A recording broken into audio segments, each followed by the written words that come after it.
할렐루야 샬롬 하고 인사합니다. 할렐루야 샬롬 샬롬 샬롬 샬롬 샬롬. 하나님 사랑합니다. 여러분 주 안에서 사랑합니다. 크리스트 그레이티스트 누가 크겠습니까? 우리는 다 주 안에서 죽음과 부활을 두 번째로 말씀하시는 사건 마가복음 9장 30절에서 37절 말씀입니다. 30절에 보니 그곳을 떠나 갈릴리 가운데로 지나서 예수께서 아무에게도 알리고자 아니하시니 이는 제자들을 가르치시며 또 인자와 사람들의 손에 넘겨져 죽임을 당하고 죽은 지 3일 만에 살아나리라는 것을 말씀하셨기 때문이라. 31절에 32절 그러나 제자들은 이 말씀을 깨닫지 못하고 아니 이걸 어떻게 믿겠어요. 그때 그죠? 우리는 성경에 나와 있으니까 믿지만 묻기도 두려워하더라. 오죽하면 누가 큽니까? 33절에 가버나움에 이르러 집에 계실세 제자들에게 물으시되 너희가 길에서 서로 토론한 것이 무엇이냐 물어보죠. 그들이 잠잠하니 이는 길에서 서로 누가 크냐 하고 쟁론하였습니다. 이 부분을 차마 말씀드릴 수가 없었겠죠. 우리가 이런 거 잘못하는 거다라는 건 안 거예요. 35절에 예수께서 앉으사 12제자를 불러 이르시되 누구든지 첫째가 되고자 하면 무사람의 끝이 되며 무사람을 섬기는 자가 되어야 하리라 하시고 어린아이 하나를 데려다 그들 가운데 세우시고 안으시며 제자들에게 이르시되 누구든지 내 이름으로 이런 어린아이 하나를 영접하면 또 곧 나를 영접하며 누구든지 나를 영접하면 나를 영접함이 아니요 나를 보내신 이를 영접함이니라 이렇게 말씀을 하십니다. 옛말에 배워서 남주나 어렸을 때 우리 많이 듣던 그런 말이죠. 유행어이기도 했어요. 한동안 공부 열심히 하면 너에게 유익이 될 것이라는 동료가 담겨 있어요. 열심히 배워라 배워서 남주냐.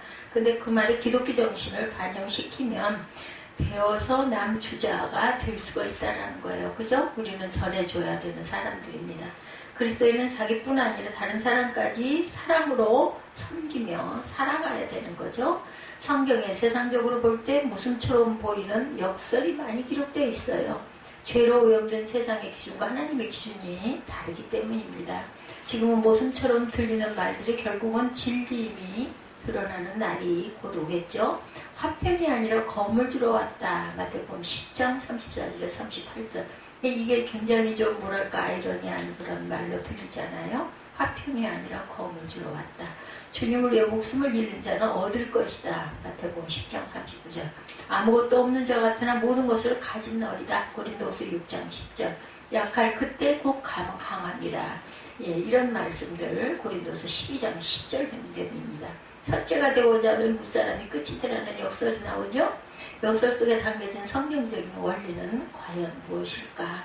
예수께서 이 땅에 오신 목적은 십자가를 지기 위함이셨어요. 사시려고 오신 게 아니라 돌아가셔서 대속의 제물이 되시기 위해서 그 목적을 가지고 오셨어요.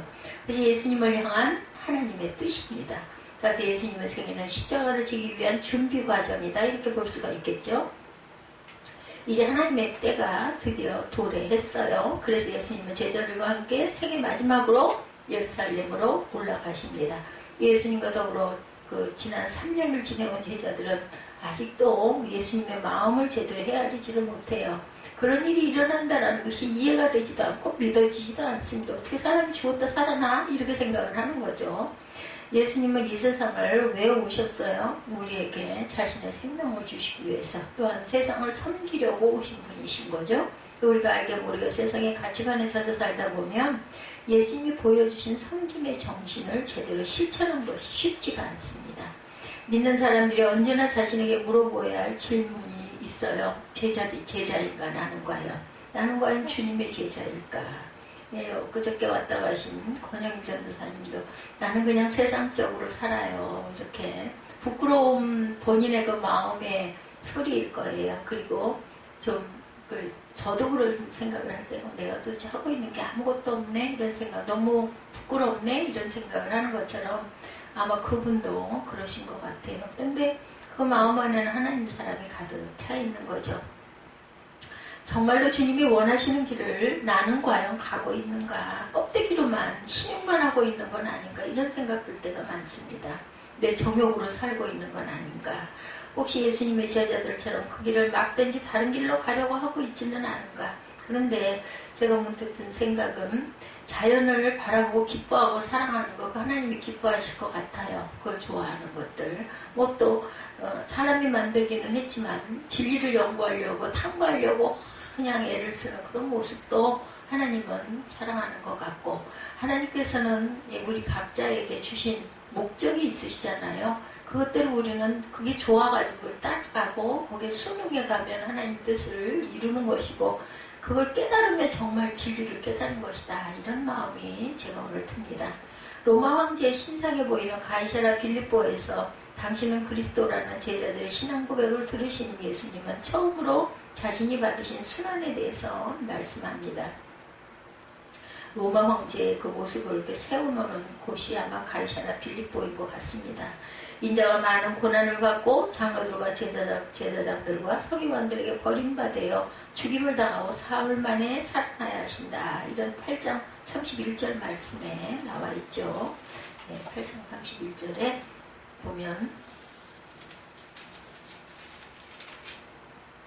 인자가 많은 고난을 받고 장로들과 대제사장들과 서기관들에게 버림받아 죽임을 당하고 사흘 만에 살아나야 할 것을 비로소 그들에게 가르치시되, 드러내놓고 이 말씀을 하시니 베드로가 예수를 붙들고 항변하죠. 예수께서 돌이키사 제자들을 보시며 베드로를 꾸짖어서 뭐라 그래요? 사탄아 내뒤로 물러가라. 8장에서 그런 말씀이 나오죠. 그러면서 35절에서 누구든지 자기 목숨을 구원하자고 하면 잃을 것이요 누구든지 나와 복음을 위하여 자기 목숨을 잃으면 구원하리라. 사람이 만일 온 천을 얻고도 자기 목숨을 잃으면 무엇이 유익하리요? 사람이 무엇을 주고 자기 목숨과 바꾸겠느냐? 누구든지 음란하고 죄 많은 세대에서 나와 내 말을 부끄러워하면 인자도 아버지의 영광으로 거룩한 천사들과 함께 올 때 그 사람을 부끄러워하리라. 이렇게 말씀하세요. 그리고 영광스러운 모습으로 변형이 되시죠. 또 그들에게 이르시되 9장 시작이 이렇게 됩니다. 내가 진실로 너에게 이르노니 너희 여기 서 있는 사람 중에 죽기 전에 하나님의 나라가 권능으로 임하는 것을 볼 자들도 있느니라 말씀하시죠. 엿새 후에 예수께서 베드로와 야고보와 요한을 데리고 다른 높은 산에 올라가셨더니 그들 앞에 변형되사 그 옷이 광채가 나며 세상에서 빨리하는 자가 그렇게 희게 할 수 없을 만큼 매우 희어졌더라. 영광스러운 모습으로 변형이 되는 그런 모습이 9장 초반에 나옵니다. 그리고 이제 두 번째로 또 말씀하시는 거죠. 12 제자들을 불러서 이르시되 누구든지 첫째가 되고자 하면 무사람들의 끝이 되며 무사람의 섬기는 자가 되어야 하리라 하고, 어린아이 하나를 데려다 그들 가운데 세우시고 안으시며 제자들에게 말씀하시죠. 37절에 누구든지 내 이름으로 이런 어린아이 하나를 영접하면 나를 영접하며 나를 영접하면 나를 영접함이 아니고 나를 보내시는 이를 영접하니라. 이것도 역설적인 말씀입니다. 그리고 또한 자신의 죽임에 대한 이야기를 또 하시는 거죠. 30절에 그것을 떠나 갈릴리 가운데 지나서 예수께서 아무에게도 알리고자 아니하시고 이런 제자를 가르치시며 인자가 사람들의 손에 넘겨져 죽임을 당하고 죽은 지 3일 만에 살아나리라는 것을 말씀하셨어요. 그죠? 아까 8장에서 말씀하셨죠? 그러나 제자들은 이 말씀을 깨닫지 못하고 묻기도 두려워해요. 너무 무서운 거죠. 예수님이 돌아가신다니. 가버나움이를 집에 계실 때 제자들에게 물으시되 길에서 서로 토론한 것이 무엇이냐. 그런데 누가 크고자 하느냐 이걸 했기 때문에 말을 못했다라는 얘기죠. 그래서 로마 황제의 신상에 보이는 가이사라 빌립보에서 당신은 그리스도라는 제자들의 신앙 고백을 들으신 예수님은 처음으로 자신이 받으신 순환에 대해서 8장 31절에 인자가 많은 고난을 받고 장로들과 대제사장들과 서기관들에게 버림받아 죽임을 당하고 사흘 만에 다시 살아나야 하신다는 것이었어요. 그래서 베드로가 그럴 수가 없다고 하다가 사탄아 내 뒤로 물러가라 이런 말을 책망을 들었다는 거죠. 그 후에 예수님은 새 제자를 데리고 변화산에 올라 장차 임할 영광을 보여주셨죠. 그리고 자신의 영광스러운 모습으로 변형된 모습을 또한 보여주셨습니다. 그 시간에 산 아래에 있던 제자들은 귀신을 쫓아내는데 실패함으로 무리 앞에서 무능함을 드러내기도 합니다. 예수님은 참 제자가 되려면 믿음과 기도가 있어야 함을 가르치십니다. 이 본문에 예수님의 제자가 되기 위하여 추가로 갖춰야 할 것이 무엇인지를 말씀하는 구절이 두 번째 순환 예고를 하죠. 30절에서 32절. 그곳을 떠났어요. 일행이. 그곳의 정확한 위치는 알 수 없지만 변화산 기슭에 있는 어느 곳이 아니겠는가. 갈릴리 가운데로 지나갑니다. 직역을 하면 갈릴리를 통과해서 지나가고 있다. 아마 영문에는 이렇게 나왔을 거예요. 패스오버. 사역의 주무대였던 갈릴리는 예수님과 그분의 사역에 대해 열광적으로 반응하던 곳이었습니다. 8장에서 10장은 예수님의 제자들에 대해 집중적으로 말씀하시는데 제자들은 계속해서 깨닫지 못하는 모습을 가지고 대조를 이루죠. 누가 크냐 천국에서. 예수님은 자신이 받으실 순환에 대해 두 번째로 30절에 32절에 말씀하죠. 인자가 사람들의 손에 넘겨져 죽임을 당하고 죽은 지 사흘 만에 살아나리라 이 말씀입니다. 1차 예고에서는 예수님을 죽이려는 자들이 장로들과 제사장들과 서기관들로 분명히 언급되어 있는 반면에 이번에는 포괄적으로 사람들의 손이다 이렇게 언급하세요. 1차 예고에서 예수님의 고난과 버림받음이 강조되나 이번에는 예수님의 죽음이 강조됩니다. 조금 더 가까워졌죠? 특히 이번에는 넘겨져라는 표현이 나옵니다. 아마 이게 원어적으로 보면 상당히 강조된 그런 단어를 썼을 겁니다. 예수님은 하나님에 의해 적대적인 세력과 그 사탄과 그 하소인들에게 넘겨지시게 될 것임을 암시하시죠. 십자가를 통해서만 하나님의 구원, 하나님 나라의 복과 영광을 얻게 된다. 예수님이 제자들에게 십자가 죽음과 부활을 가르치시고자 애쓰신 것처럼 우리도 십자가 복음을 바르게 알아서 그것을 전하고 또한 가르쳐야 할 것입니다. 깨닫지 못하고와 두려워하다는 미완료 영어로 이루어져 있어요. 깨닫지 못하고 두려워한다. 그 말 자체를 정말 겁이 나는 거예요. 왜 예수님이 왜 돌아가셔? 이런 생각을 하는 거죠. 어떻게 돌아갔다 또 살아난대? 이게 믿어지냐는 거죠. 이해가 안 되는 거죠. 예수님은 반복적으로 순환을 예고하셨지만 제자들은 계속해서 그것을 깨닫지 못하고 있음을 강조합니다. 깨닫지 못하고는 주의를 기울이지 않다, 무시하다라는 뜻으로 되어 있어요. 고난과 죽음과 부활이 예수님의 세상에 오신 목적인데 그것에 대해서 제자들은 관심을 기울이지 않고 딴 생각들을 하는 거예요. 하늘나라에 우리가 나중에 간다는데 가면 그것은 누가 제일 큰 자가 되겠냐 이런 얘기를 하고 있다는 거죠. 아예 알려고도 이해가 안 되니까 알려고 알 수가 없죠. 왜냐하면 자신들과 동고동락하고 능력을 행하시던 분이 사람들에게 잡히시기도 하고 심지어는 죽는데 그리고 또 살아난대. 그거 믿으시냐고요. 그죠? 제자들은 예수께 묻는 것이 두렵습니다. 자신들도 고난을 받을까봐 또는 자기가 무지와 실수 같다면 드러날까봐 말 잘못했다가 베드로처럼 사탄한테 들어 물러가라 이런 야단을 맞을까봐 서로 전전긍긍하고 눈치를 보고 자기들끼리 이렇게 모여가지고 수근수근 얘기하고 아마 이랬던 분위기인 것 같아요. 쟁론을 벌이죠. 제자들이 32절에 34절 보면 가버나움에 도착하여 어느 집에 머물세 제자들에게 물으셔요. 너희가 길에서 서로 토론한 것이 무엇이냐.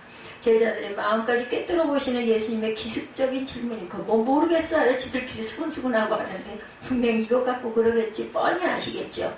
그들이 무엇에 대해서 토론했는지 다 아시면서도 물어보시는 거죠. 다 바르게 가르쳐 주려고. 여기서 토론하다로 번역된 단어는 서로의 의견을 나누는 것이 아니라 논쟁, 싸우듯이 그게 아니야 이거야 아니야 그런 거 아니야 뭐 이런 거죠. 말싸움을 했다는 거예요. 예수님의 질문에 제자들은 눈치 보면서 잠잠했겠죠. 왜냐하면 길에서 서로 누가 크냐고 쟁론하는 이런 얘기를 하고 있었으니 부끄럽기도 할 거예요. 서로 으뜸이 되고 싶은 욕심이 안에 들어있기 때문에 쟁론을 벌이는 것이 나쁘다는 것을 알았기 때문이죠. 길에서라는 용어 선택은 아주 의미심장합니다. 길은 세례자 요한이 등장할 때 구약의 성지 구절로 처음 인용이 되었던 단어입니다. 내가 내 사자를 내 앞에 보내노니 그가 내 길을 준비하리라. 1장 2절에 이렇게 말씀하고 있어요. 그래서 제자들 역시 스승이 가는 그 길을 따라가야 한다는 것을 아는 거죠. 세례 요한 때, 그 요한복음 1장 2절에 내가 내 사자를 내 앞에 보내느니 그가 내 길을 준비하리라. 예수님을 메시아로 고백하기는 했지만 어떤 메시아인지에 대한 이해가 부족하다 보니까 누가 더 높은 자리를 차지할 것인가를 놓고 적지 않은 신경전을 펴면서 예수님의 첫 번째 제자가 되고 싶은 그런 욕심이 있었겠죠. 이 사복음서에 제자들이 자리다툼이 나오는 것을 보면 하나님께서 이 문제를 심각하게 다루셨다는 것을 알 수 있다. 9장에서는 변화선 사건과 제자들이 귀신을 쫓아내지 못한 사건이 기록되어 있어요. 그죠? 3명의 제자들에게는 예수님과 함께 변화선에 올라가고 9명은 사나리 동네에 머물러 있었어요. 선택받은 제자들 기분은 좋았겠지만 선택받지 못한 자들은 얼마나 부러웠겠어. 나도 올라가고 싶은데 왜 예수님은 맨날 쟤네들만 데리고 올라갈까? 여기 조금 좀 마음이 좀 싫었겠죠. 나도 좀 예수님 따라서 갔으면 좋겠는데 그러다 길을 가면서 누군가가 시비를 걸었을 거예요. 예수님은 3명의 제자들에게 인자가 죽은 자 가운데서 살아날 때까지는 본 것을 아무에게도 이르지 말라고 분명히 경계하셨습니다. 그러나 논쟁이 가열되면서 변화산 이야기도 당연히 나왔겠죠. 말하지 말란다고 안 하겠어요. 자기들끼리 또 뭐야 좀 이상해. 예수님이 이랬어. 그런 얘기 하겠죠. 예수님이 우리를 특별히 사랑하셔서 산에 데리고 가셨다. 우쭐 그렇게 되잖아요. 우리가 거기서 누구를 보았는지 알아? 뭐 했겠죠. 모세와 엘리야를 보았다고. 더구나 너희들은 귀신도 제대로 쫓지도 못해서 망신을 당하고, 다른 제자들은 이에 질서라 대꾸를 하죠. 너 베드로, 예수님이 너에게 무엇이라고 책망하셨지? 응? 너 야단 맞았잖아? 뭐 이런 얘기들 서로 했겠죠. 사탄아 내 뒤로 물러가라. 꼴 좋다. 이러지 않았겠냐는 거죠. 그래가지고 내가 우리보다 크다고? 말도 안 돼. 누가 크다고 논쟁을 벌일 때 제자들이 입에 미소를 머금고 부드러운 음성으로 말을 했겠느냐는 거예요. 서로 다퉜겠죠. 약간 혈기도 내고 수근수근 하면서도 예수님 왜 그걸 모르겠냐고 다 느끼고 계시죠. 가시돋친 그런 다툼들. 지난 3년 동안 자기들이 관찰할 상대방의 문제점이나 허물을 끄집어내며 흠집내기에 열을 올렸을 거예요. 막 뻔히 뒤쳐져서도 따라오면서 예수님과 함께 길을 가면서도 이런 논쟁을 벌였는데, 만약 내가 없으면 저 녀석들은 어떻게 할 거야. 얼마나 안타까우셨겠습니까. 그들은 아마 멱살을 잡고 싸웠을지도 모르겠다는 생각을 했겠죠. 여성들 같은 머리 끄댕이를 끄들면서 네가 그랬지 네가 뭐가 잘났다고 안 했겠어요. 뻔한 거죠. 논쟁을 하고 난 후 제자들은 서로 씩씩대면서 자기야말로 상처를 준 다른 제자의 얼굴을 쳐다보지도 않고, 아니 삐뚤어져가지고 토라져가지고들 그러고 있는 그 분위기 예수님이 뻔히 아셨겠죠. 상상만 해도 기가 막히죠. 예수님은 묵묵히 길을 가십니다. 다 알면서도 등 뒤에서 뭐라고들 서로 짚고 까불고 난리를 치는 거 다 들리면서도 모르는 척하고 앞서서 가고 계시는 거죠. 대기권 밖에서 지구를 내려다보면 그저 땅과 바다밖에 보이지를 않는다 그래요. 단층집이나 고층 빌딩이나 구별이 없죠. 제자들이 잘나면 얼마나 잘났겠느냐는 도토리 키재기가 바로 여기 있는 거죠. 지금 제자들은 하나님이신 예수님 앞에서 도토리 키재기를 하고 있는 거예요. 네. 제자들은 아직도 예수님을 통한 하나님의 계획과 장차 자신들이 어떤 길을 가야 할 것인지를 모르고 있어요. 제자들의 영적 무지를 잘 보여줍니다. 이런 장면 같은 거는 우리가 직접 안 봐도 막 상상이 되니까 어디 가서 누구하고 얘기할 때도 다 기억이 나는데, 그 구약의 그런 부분들을 그런가? 아담의 계보라 분명히 읽었으면서도 그런가? 조상이 아담과 하와가 그럼 방파가 어디야? 그죠? 이런 생각이 나면은 딱 그 얘기를 듣자마자 멈칫하게 됩니다. 나중에 생각해보면 아니 그 쉬운 거를 왜 그래 하고 왜 대답을 얼른 못했어? 이런 마음이 드는 거죠. 그래서 우리가 기습 아주 중요합니다. 그런 걸 다 대비를, 그렇기 때문에 미리 예습을 하고 복습을 하지 않습니까? 우리 공부할 때도 마찬가지로. 예수님은 자리에 앉아서 12제자를 불러 가르치시죠. 너희들이야 뭘 가지고 그러고 있구나들 뻔히 알고 계신 예수님이 앉으신 자세는 권위 있는 교사의 모습을 보여주죠. 예수님이 제자들을 불러 말씀하셨다는 표현은 무엇인가 중요한 교훈을 하실 때 항상 사용이 됩니다. 예수님은 제자들의 핵심이 무엇인지를 가르치시죠. 누구든지 첫째가 되고자 하면 무사람이 끝이 되며 무사람을 섬기는 자가 되어야 하리라. 서로 누가 클 것이냐 하고 그거 쟁론한 거 아시고 답을 주신 거예요. 이거라고 또 깨달았겠어요? 또 못 깨달았겠죠. 그냥 막 으뜸, 나 1등 이것만 이게 좋은 거예요. 우리 모습이 이렇습니다. 제자들이 쟁론한 것은 누가 더 크냐겠지만 예수님이 이것을 누가 첫째인가의 문제로 말씀합니다. 결국 제자들의 관심이 권력 서열에 있음을 보여주는 거죠. 예수님은 첫째가 되고자 하는 욕구 자체를 정죄하지는 않으셨어요. 권력을 갖기 원하고 높은 자리나 지도자의 자리를 앉기를 원하는 욕구 자체가 나쁜 것은 아니죠. 문제는 권력을 얻는 방법과 권력의 내용이다. 예수님은 첫째가 되고자 하는 자는 무사람의 끝이 되어야 한다. 이는 예수님의 삶을 통해 친히 보여주신 가르치심이죠. 예수님은 귀신 들린 자들, 병든 자들, 죄인들을 나를 지켜 사회적으로 밀려나서 쫓겨난 사람들, 즉 하나님의 언약 공동체 밖으로 밀려난 사람들을 찾아가시죠. 그들과 함께 먹고 마시고 그들의 고통을 자신의 고통으로 받아들이셨습니다. 모든 자의 첫째가 되는 것은 하나님이 허락하시고 세우셔야 된다는 말이죠.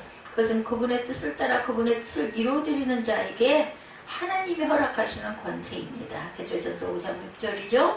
그러므로 하나님의 능하신 손 아래 겸손하라. 때가 되면 너희를 높이시리라. 아멘. 무사람의 끝이 되라는 말씀은 권력의 본질을 가르칩니다. 예수님이 가르치신 제자도의 정신은 첫째가 되는 것을 목표를 두는 것이 아니라 섬김에 두죠. 그렇게 열심히 섬기다 보면 하나님께서 너를 높여주시지 사람이 높이는 게 아니다. 네가 너 자신을 막 선전하고 높이려고 하지 말고, 그죠? 누구든지 그러기를 원한다면 겸손하게 때를 기다려라. 그러면 하나님이 저절로 높여주실 것이다. 우리 교회도 그런 부분 때문에 다툼이 있었죠. 그렇다고 낮은 자들에게만 섬기는 것이 모든 것을 섬기는 것이죠. 모든 일을, 낮은 자들을 섬기라는 것은 모든 일을 섬기는 것이다. 전체 공동체를 유익하게 하는 섬김이라야 한다. 예수의 말씀을 가장 잘 나타내는 것은 바로 십자가죠. 세상에 가장 치욕스러운 형벌 도구가 온 인류를 구원하는 통로가 되었습니다. 예수님은 그분의 가르침을 더 명확하게 전달하기 위해서 시청각 교육을 하신 거예요. 자신을 십자가에다가 뭐라 그러죠? 하나의 표본으로 나를 드러내놓고 내가 이렇게 십자가에 달린 이게 바로 가장 귀한 섬김이고 하나님의 뜻이다. 이거를 만천하에 공표를 하신 거죠. 예수님은 그분의 가르침을 더욱 명확하게 전달하시기 위해서 이렇게 시청각 교육을 하셨다. 어린아이 또한 하나를 데려다가 제자들 가운데 세우시고 그 아이를 안으시면서 또한 말씀하시죠. 내 이름으로 이런 어린아이 하나를 영접하면 곧 나를 영접한 것이다 라고 말씀합니다. 누구든지 나를 영접하면 나를 영접함이 아니고 나를 보내신 이 하나님을 영접합니다. 영접하다는 단어에는 역경을 극복하고 참다, 인내하다 라는 뜻이 있습니다. 연약한 누군가를 섬기려면 인내하며 참고 받아주어야 한다는 게 참 쉽지 않습니다. 우리 말하는 건 빨리 그냥 단순간에 하는 한 줄의 말이지만 무시할 수 있는 아이, 작은 아이, 그죠? 특히나 그 시대, 요즘에야 아이들이 그냥 왕이지만 그 시대에는 안 그랬어요. 그들 가운데 가장 작은 자, 모든 이의 끝에 있는 그런 작은 아이를 영접하고 섬기는 것이 나를 영접하는 것이고, 나를 영접하는 것은 내가 아니라 하나님을 영접하는 것이다. 이런 말씀을 하시니 제자들이 그 발 달랑 알아들었겠어요? 우리는 그렇지 이해하죠. 하도 많이 들었기 때문에. 근데 그 시대의 그 제자들은 그 말을 쉽게 받아들이기가 어려웠을 거예요. 이 말씀은 어린아이 같이 낮고 천한 자를 영접하는 자가 하나님 나라에 들어갈 수 있다는 거죠. 이 세상이 지배와 불림하는 것을 높게 보이는 만에 하나님 나라를 섬기는 섬김의 가치를 높이 있게 보아야 한다는 뜻입니다. 주님의 왕이신 나라는 서로 큰 자가 되려고 다투는 곳이 아니라 약한 자가 주님과 같이 영접받는 곳이다. 이렇게 말씀하세요. 근데 세상 이치가 그렇습니까? 안 그렇잖아요. 어디를 가든 권력 있고 행세하고 돈 있고 유명한 자, 이런 사람들 앞에 가면 아주 공손해지고 인사치레를 얼마나 열심히 합니까? 그런 사람들의 주변에는 사람들이 많이 모여요. 그죠? 근데 그렇지 않은 사람들에게는 그냥 인사를 하면 그냥 그냥 이러고 인사도 그냥도 안 받아. 지나가면서 그냥 이러고 가는 거예요. 그렇게 행함을 받은 사람들은 또 얼마나 자존이 상하고 마음에 그런 상처를 받습니까? 그걸 모르는 거죠. 나랑 관계없어. 저런 사람쯤이야. 그냥 네네네 그냥 이러고 지나가는 거예요. 그렇다면 주님의 제자로 주님의 가르치신 성김의 정신을 제대로 실천하려면 어떻게 해야 할까? 지난번에 그 전수사님 왔다 가시고 나서 이 강단에다가 헌금 don고 이렇게 했으면 참 눈물이 났다라고 전하면서 제가 느낀 게 그거예요. 소외된 곳, 그죠? 별로 그렇게 신경 안 써도 될 곳을 찾아서 아무데나 다 다닐 수는 없지만 내 주변에 그런 데를 찾아서 정말 기도하고 헌금 얼마라도 놓고 가는 이 마음, 섬김입니다. 그분은 다른 거 다 부족한 면이 많지만 그 부분 하나만은 아주 대단하게 제가 그냥 아니까 또 그렇게 칭찬할 수가 있는 거죠. 제가 그분을 알잖아요. 또 그분은 자신의 그 내면에 남들에게 보일 수 없는 것을 스스로가 제게 고백을 했던 분, 참 잊지를 못해요. 자신의 치부일 수 있고 구태여 얘기 안 해도 될 부분을 고백한 거죠. 그게 회개하는 부분이에요.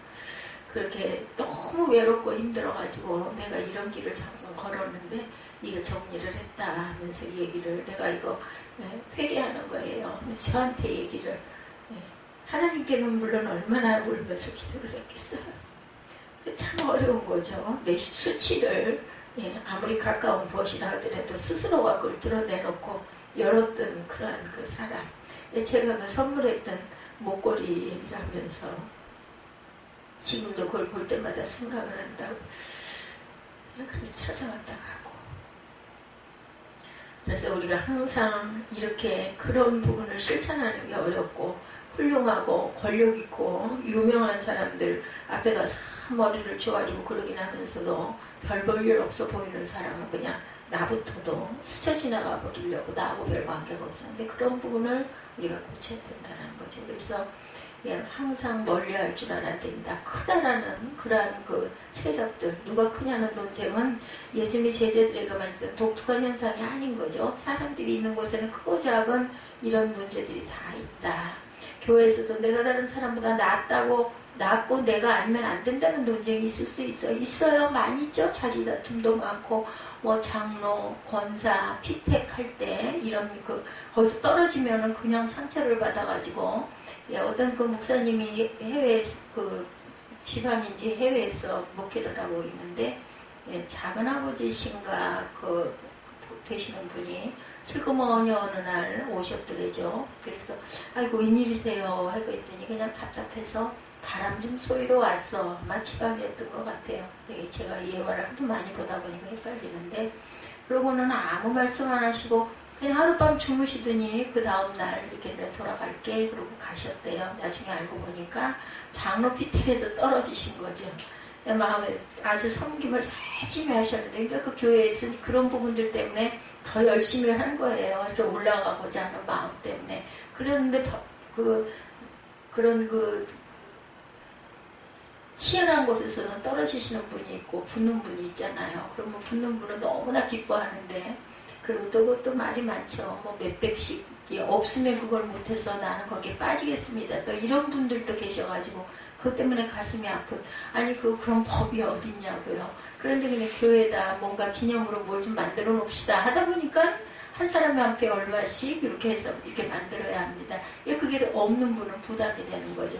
아예 그냥 저는 거기서 빼주세요. 이러고 그냥 거기에 올라가지 않으려고 하는 이런 분들 가슴이 얼마나 아프시겠냐고요. 그게 참 잘못됐다 이런 이야기도 있는데 어쩔 수 없는 부분들. 그러니까 거기서 상처를 받으니까 그냥 거기 있기가 민망하고 나가기도 힘들고 그러니까 그냥 조카, 손자 이런 사람들한테 스그머니 가가지고 목회하고 있으니까 예배 거기서 드리면 되니까 그냥 하루 정도 머무시다가 그렇게 해서 말씀은 못하시고 돌아가시고 그 다음번에 저 장로님이 되셨대요. 그래서 잘 섬기다가 하늘나라를 가셨다 이런 이야기가 있습니다. 그러니까 의도하지 않은 부분에서 상처를 받는 경우가 많죠. 예수님만을 주님으로 섬기면 믿는 자들은 다 주님의 종일 텐데 종들끼리 또한 그 속에서도 또 자리 다툼을 한다는 거죠. 예수님이 나를 좀 알아주면 좋고 야단을 맞으면 그냥 부끄럽기도 하고 실족해서 상처를 받기도 하고 자기 주제를 모르는 행동들을 하고 있는 것 예수님이 보셨을 때 얼마나 보기에 참 안타깝고 딱하고 마음이 불편하셨겠어요. 예수님의 표현을 빌어서 본다면 하나님의 일을 생각하지 않고 사람의 일을 생각하는 거죠. 높아지고 인정받고 싶은 마음. 근데 이런 분들의 그 심리 안에는요 상처가 있기 때문에 그래요. 인정받지 못한 부분이 자랄 때 분명히 있었을 거예요. 그런 부분에 소원이 있다 보니까 이런 건데 일을 제대로 안 하는 사람들이 감나라 못 놓아라 하는 목소리도 높아지죠. 선동을 하기도 합니다. 그것을 하는 사람들 마땅치 않아 하죠. 뒤에서. 그러다 보면 또 파닥이 또 일어나기도 하죠. 일을 성실하게 맡아 수행하는 사람들은 조용해요. 자기에게 맡겨진 일을 하기에도 바쁘기 때문에 교회는 자기를 드러내는 곳이 아니라 주님을 드러내는 곳이어야 하는데 하다 보면 사람이 드러날 때가 너무나 많다. 세상 사람들은 누가 크냐 싸울지라도 주님의 제자들은 그러면 안 되는데 어느 곳에나 이렇다는 거죠. 예수님은 죄인을 구원하시기 위해서 고난과 죽음의 십자가 길을 가고 계시는데 제자들은 예수님을 이용해서 자신이 예수님께 그 이로 제자가 되려고 아주 다툼을 하고 있는 모습도 천국에 우리가 갈 건데 가서도 누가 와서 제일 높은 자리에 있겠느냐, 이걸 또 다툼을 하고 있습니다. 이렇듯 십자가에 대한 무지와 오해는 이 세상에서 자신의 부와 영광과 권세를 추구하게 만들죠. 우리도 제자들과 같은 모습을 살고 있는 것은 아닌지, 우리 마음 안에 이런 부분이 없는지를 잘 점검해 봐야 되겠죠. 주님의 마음을 닮아가는 자. 그래서 우리가 찬양도 이렇게 그냥 그 마음을 갖기가 힘드니까 그저 조금씩이라도 우리는 닮아간다라는 이러한 고백. 교회 일을 한다고 해서 하나님 일을 하는 것이 아니고, 직장 일을 한다고 해서 하나님의 일을 하고 있지 않는 것이 또한 아니라는 거죠. 일 자체가 그 일의 의미를 결정하는 것이 아니라 그 일을 하고 있는 사람의 마음과 신앙이 그 일의 의미를 결정한다는 것입니다. 예수님의 마음을 품고 섬긴다면 그가 어떤 일을 하고 있든 그는 하나님을 위해 일하고 있는 사람이지만, 그렇지 않다면 아무리 거룩하고 거창한 일을 하고 있다도 그는 자신의 일을 도모하고 있는 사람이라는 것을 우리가 또한 알아야 합니다. 예수 그리스도의 마음이 우리 안에 있지 않다면 우리를 낮추고 희생할 수가 없는 거죠. 섬김의 자리도 섬김의 능력도 섬김의 마음도 모두 하나님께서 주신 것이라는 것. 그러므로 섬김의 기회를 가졌다면 그 은혜에 감사하고 마음을 다해 섬겨야 되겠다. 눈을 들어 우리의 주변을 바라봅니다. 대학부들이 있죠. 선교에 불이 붙었어요. 이런 대학부들도 있습니다. 그 신학대학이나 이런 데 보면 동아리 활동에도 그런 게 많이 드러나죠. 10월에도 어떤 거 멕시코 단기 선교를 계획하는 그런 것들이 있어요. 필요하죠, 단기 선교. 그리고 멕시코인들을 섬길 뿐 아니라 착한 학생들의 은혜를 체험하는 기회가 되기 때문에 선교에 참여를 하고 다녀오게 되면 변화가 돼서 오기도 하죠. 자신의 믿음이 견고해지는 것. 근데 굳이 멀리 가지 않더라도 우리를 필요로 하는 곳은 얼마나 많은지, 그죠? 예수님께서 이 땅에 계셨더라면 분명히 영혼들을 섬겼었을 그 자리가 많이 비어 있을 것입니다. 각자가 가지고 있는 자원을 사용해서 주님을 섬기는 일, 그게 선교를 가는 것만이 아니에요. 어제 같은 경우에 유은정 집사 그렇게 와가지고 아주 재미있었어요.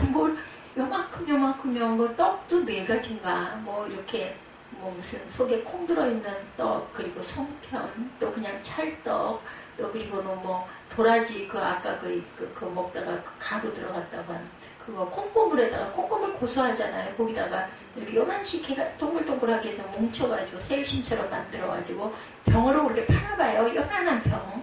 그거 하나씩 그렇게 먹으면 목 아플 때 본인이 그렇게 목이 아파가지고 조금 아이들 가르치다 보면은 목소리가 안 나오고 찬양 조금만 해도 그런다고 그러잖아요.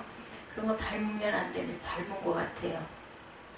그렇다면 그거 한 병을 그걸 가지고 그 복숭아도 또 아주 조그마한 복숭아, 제가 새벽에 그거를 먹다가 지금 다 못 먹어서 남겨놨는데 작아요. 작은 거 한 7, 8개? 6, 7개? 이렇게 봉다리. 그러니까는 꼭 엄마가 10월에서 올라온 엄마가 딸한테 갈 때 이렇게 요만한 꾸러미 갖고 와가지고 풀어놓고 주는 것처럼 그렇게 몇 가지를 싸가지고 이렇게 왔더라니까요.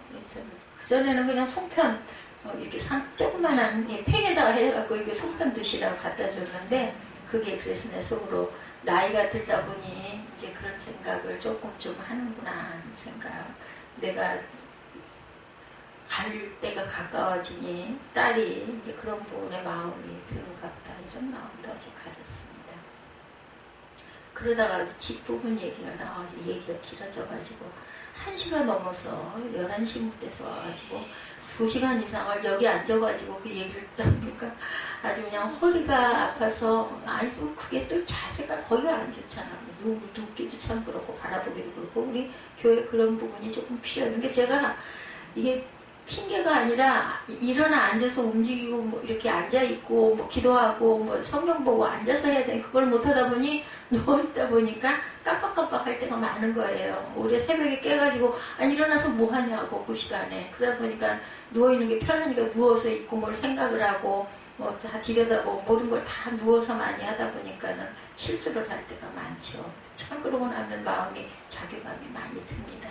내가 왜 이렇게 이럴까 하는 생각도 들고. 근데 또 몸은 그럴 땐 또 조금씩 잠을 쭉 자지를 못하니까 새벽 2시 몇 분에 깨가지고 1시 몇 분까지 들여다보다가 깜빡하고 깨가지고 2시 몇 분부터 새벽까지 깼다가 새벽녘에 아직 6시밖에 안 됐으니까 예배 시간 기다리다가 누워있다가 등은 맨날 따끈따끈하게 해놓으니까 여름에도 그렇게 할 때가 많아. 가끔 너무 더울 때만 잠깐 끄고, 왜냐면 좀 그러면 조금 좀 시원한 느낌이 드니까 그러다가 그냥 깜빡 잠에 든 거죠. 뭐 달래 뭐 장애겠습니까? 그런 게 장애죠. 우리의 젊음, 우리의 건강은 절대로 영원하지 않다는 거. 누구도 그러니까 그걸 아는 육친 내 주변에 있는 사람들은 이해를 하지만 모르는 사람이 그 모습을 보면 온전하게 보이겠어요? 예, 그게 참 부끄러운 일이죠. 근데 하나님은 아시니까 우리의 젊음, 우리의 건강은 절대로 영원하지 않다는 거. 몸을 잘 섬기시기 바랍니다. 내 몸이 건강해야 어떤 일도 할 수 있고 공부도 할 수 있습니다.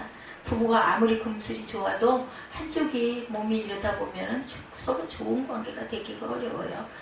그래서 뭐 영화가 나오고 책이 나오고 하잖아요. 그렇게 아내를 끔찍히 사랑해서 그 불구의 몸을 그걸 끝까지 보필하고 돌아갈 때까지 뭐 섬겼다 해가지고 아이고 어떻게 그렇게까지 할 수가 있어. 우리가 은혜를 받는 부분들이 정말 그 눈물과 땀과 그 인고가 아니면은 우리가 감동을 받기가 어렵다라는 거 거꾸로 보면 그죠? 우리가 가진 재능과 물질로 주님을 섬길 수 있는 기회 역시 한정이 되어 있습니다.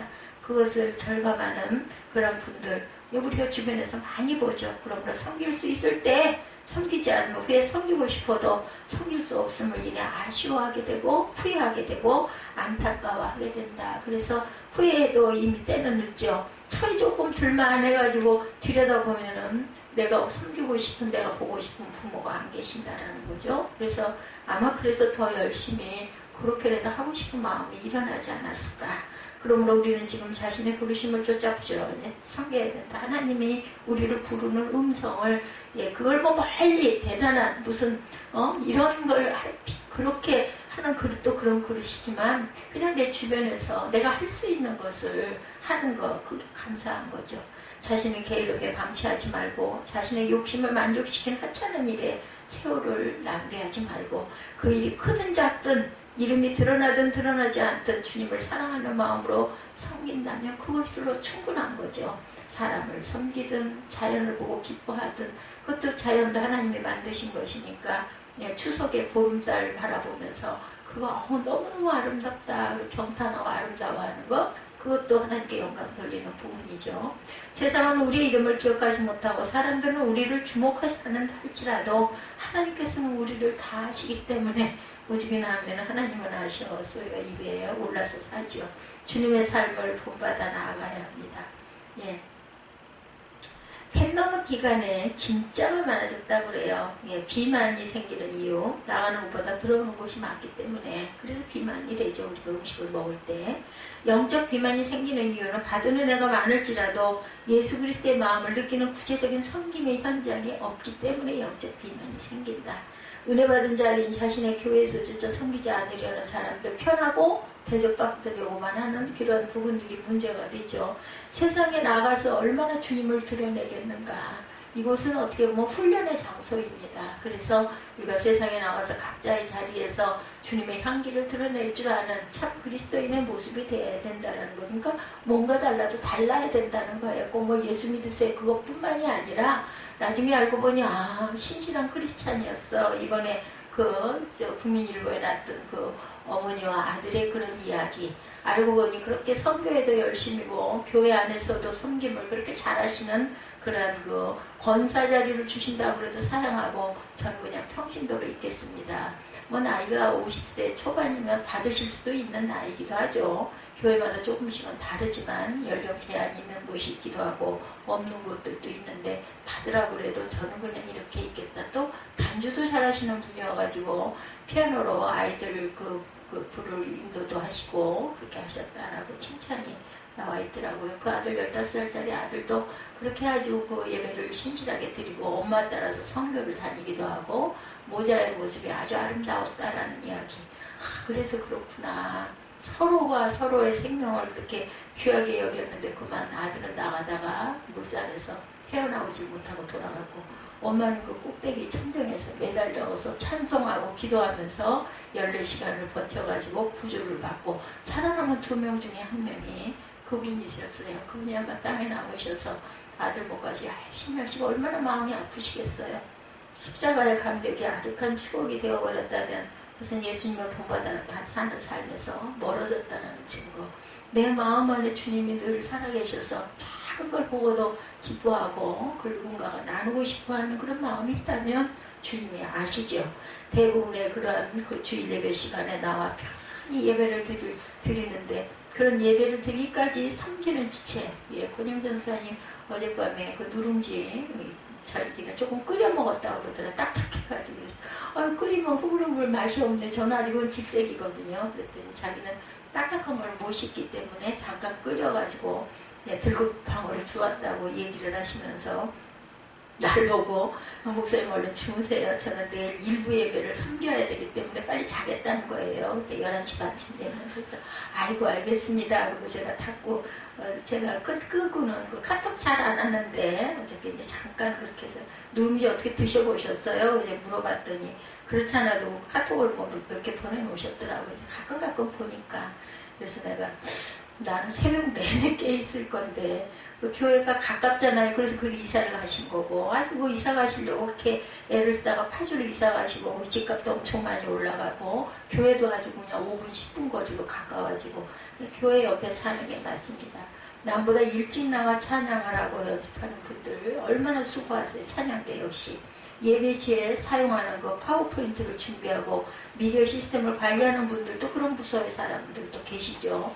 매주 방역을 하는 분들 각자의 자리에서 열심을 하는 거죠. 팬덤 중에서 수고한 교우들을 사랑으로 섬기는 분들이 이런 기간 동안에도 하루들을 찾아가서 음식을 대접하고 도움을 제공하는 분들이 또 계시죠. 많은 부서들이 다들 다 중요하고 소중합니다. 그렇게 함으로 교회 공동체가 이루어지는 거죠. 예수님은 병든 자를 고치시고 줄인 자를 먹이시고 외로운 자를 위로하시고 무지한 자를 일깨우시고 소외된 자들의 친구가 되어주셨어요. 이 부분은 아주 중요합니다. 요즘에 정말 점점 희미해지고 드물어지죠. 예, 소외된 사람들의 친구가 되어주는 거. 많고 막 그 뭔가를 대단한 걸 많이 하는데 사람들이 많은 건 당연한 건데 이렇게 소외된 사람들이 친구가 되는 거 정말 어려움이죠.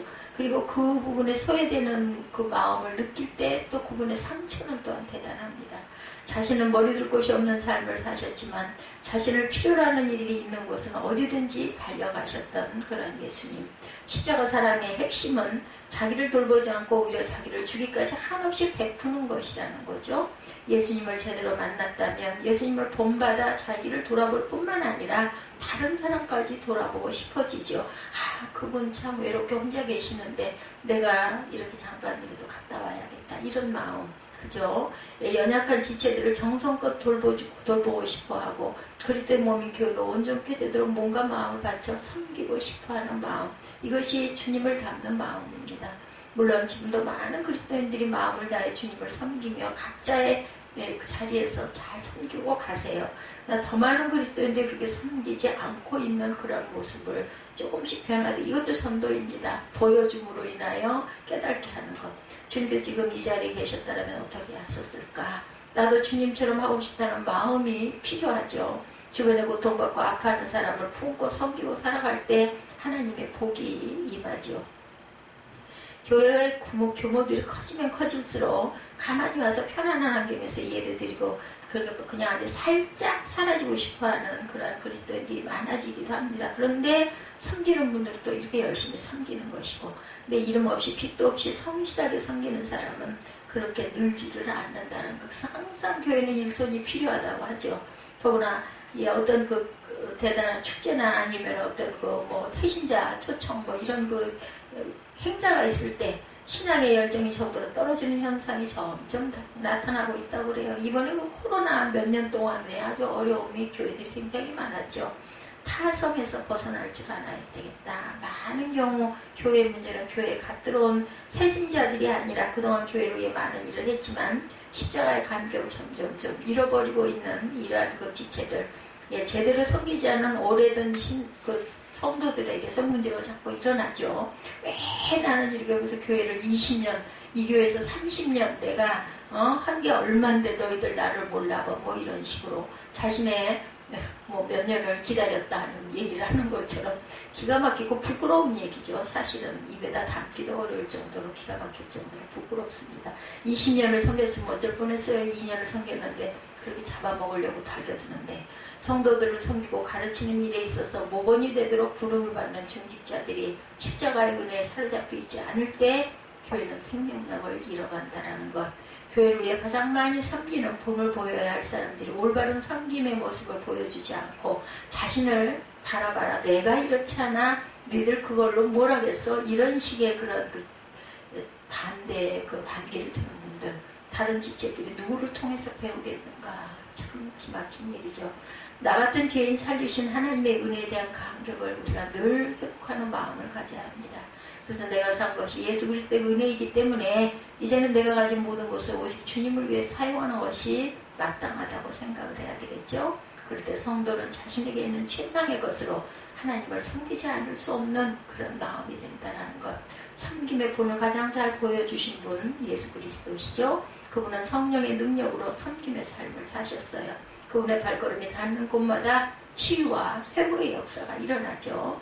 예수님은 종교 지도자들이 무시하던 죄인과 세리들과 함께 교제하시고 그리고 도움이 필요한 자들을 기꺼이 섬기셨습니다. 몸소 제자들의 발을 씻기시기도 했죠. 하나님의 뜻을 향한 지극한 헌신과 죄인의 구원을 위한 사랑이 예수님을 하여금 섬김의 극치를 보여주게 하셨습니다. 그리스도의 십자가를 통하여 누구든지 그를 믿는 자마다 영생을 얻는 길을 열어놓으셨어요. 그렇다면 우리도 예수님을 본받아야 되겠죠. 그래서 한동안 그 단어 유행했죠. 주바라기. 주구하는 영혼들을 제대로 섬기려면 나를 씻기신 예수님에 대한 감격과 믿음이 늘 살아있어야 한다. 그리고 주님의 크신 사랑을 깨달아 사랑할 수 없는 것까지 사랑할 수 있는 능력이 임하고 심령의 기쁨이 충만하기를 간구해야 합니다. 참된 주님의 제자의 삶을 살고 주님 앞에 섰을 때 잘하였도다 착하고 충성된 종아 이런 칭찬을 듣는 저와 여러분들이 되시기를 주님의 이름으로 축복합니다.